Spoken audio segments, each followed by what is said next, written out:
Why does this graveyard have a plot dedicated to 6 men that only contains 3 bodies? And what is this grave's link to the American Civil War? Find out now on this episode of Astonishing Glasgow.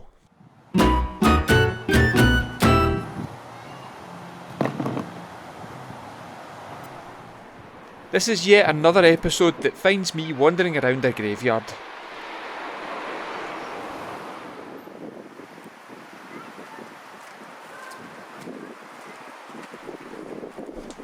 I'm in the Calton burial ground, also known as the Abercrombie Street burial ground on Abercrombie Street in the Bridgeton area of Glasgow.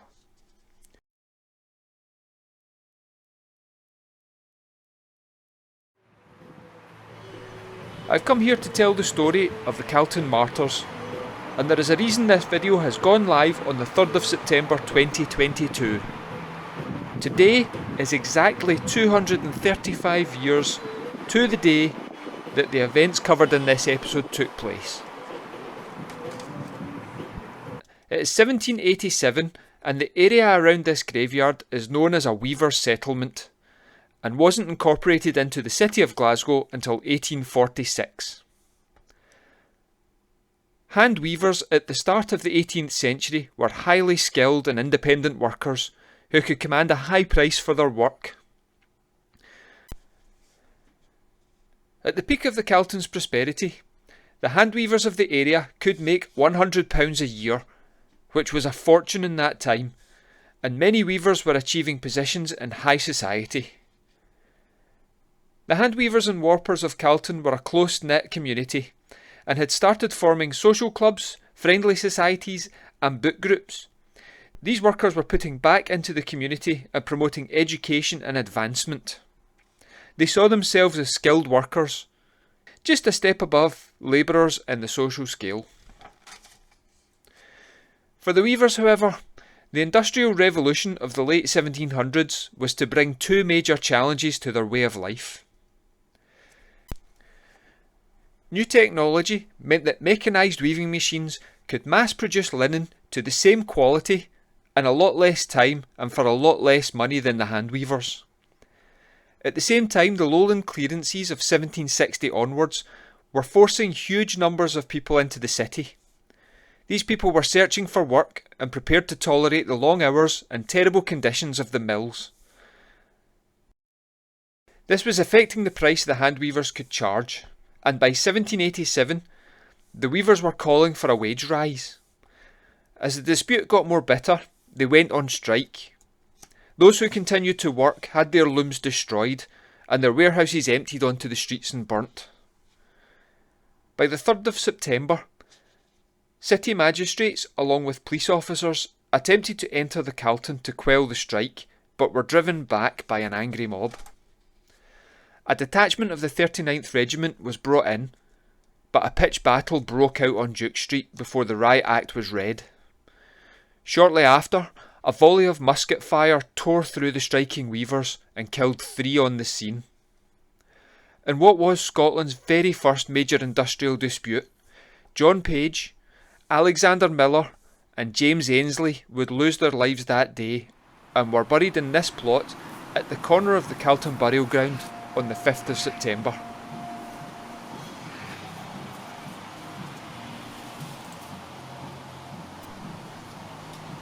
The plot lay unmarked until 1825, when it was officially marked by a sandstone slab.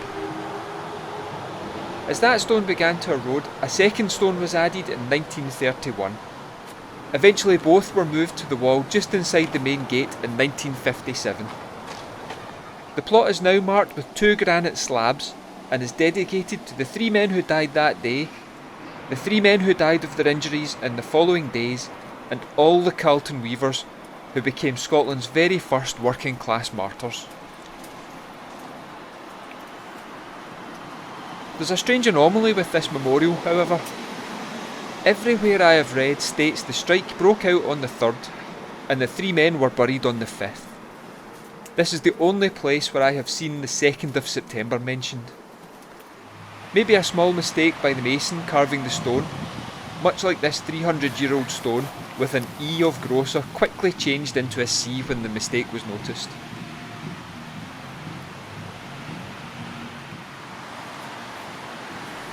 Sadly, none of the memorials is surviving well. The granite stone on the plot is broken and overgrown, and the sandstone memorials are quickly becoming illegible due to erosion. But these workers and what they stood up for needs to be remembered. We are now in 2022, and this summer we have had train strikes, bin strikes and teacher strikes. I myself am currently involved in strike action as a postal worker for Royal Mail. No matter how hard it gets standing up for better paying conditions, we at least don't have to have the fear of being shot and killed for voicing our beliefs.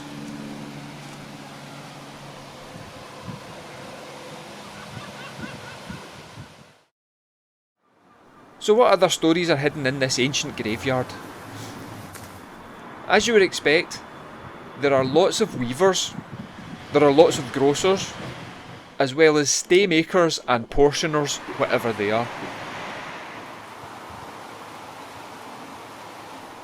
But the one we are going to look at next is this one. Almost buried in a tree is this Grana Obelisk with the names Margaret Bruce and Peter Smith on it. But the name that sets it apart is on the other side, hidden by the bush. On this side is the son of Margaret and Peter, the Reverend James Smith. Not a name you will be familiar with, but I bet you have heard of Abraham Lincoln. Yes, that Abraham Lincoln, the 16th President of the United States of America.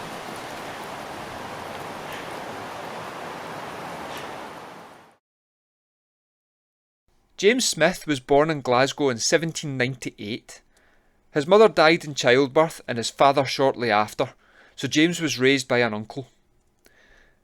When he was old enough, he used his inheritance to marry his sweetheart Elizabeth Black, and they emigrated to America in 1820. Ordained as a minister in 1829, he found himself preaching in Springfield, Illinois by 1845, in the very church where Abraham Lincoln and his family would attend. On 11th of June 1861, James Smith was invited to the White House as his eldest son was appointed the US Consul to Dundee. The family travelled back to Scotland, but James's son and wife were to return to the US due to ill health, but James Sr. stayed on to fill the role of US Consul. He passed away on July the 4th, 1871, and his body was returned to the Calton to be buried here in the same plot as his parents.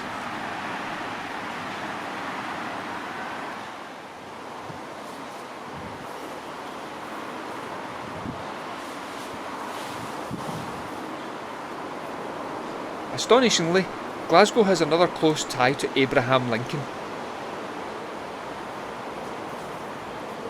But it's time to leave the Calton burial ground, and as I do, please remember to hit that like and subscribe button. It doesn't cost anything, and it really helps my channel grow. So go ahead, do it now. Have you done it yet? Right, thank you very much. Let's move on.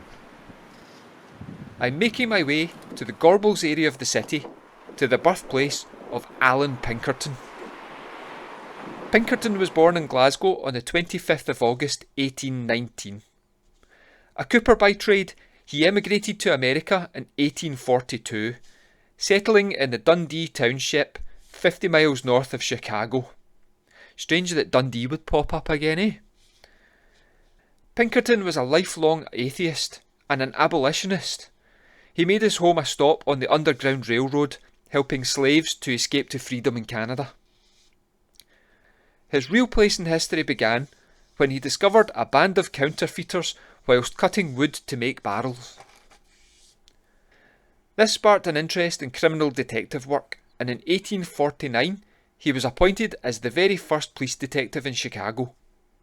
In 1850 he formed the Pinkerton National Detective Agency, which still exists to this day as part of Securitas.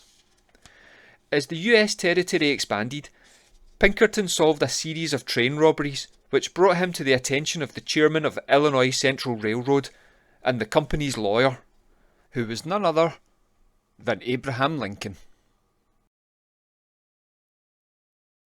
When the Civil War broke out, Pinkerton was hired as the head of the Union Intelligence Service and managed to stop an assassination attempt on Abraham Lincoln's life as he travelled to his inauguration. Pinkerton's intelligence and undercover work was comparable to the work currently carried out by the US Secret Service and led to the establishment of the Federal Secret Service. He died in Chicago on the 1st of July 1884, but his life started right here in a tenement on Muirhead Street in the Gorbals area of Glasgow. The actual location of his childhood home is now below the Glasgow Central Mosque, but more fittingly for a lawman, the Glasgow Sheriff Court and Legal House are both across the street from this location. There was talk of a blue plaque to mark his birthplace, but I couldn't find one, so this must be on hold.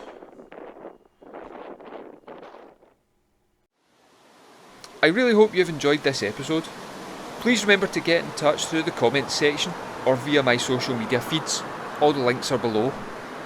Hit that like and subscribe button, and if you feel really generous, make a small donation with the thanks button and help me to bring you more stories. Thank you again for watching, and I will see you next time in Astonishing Glasgow.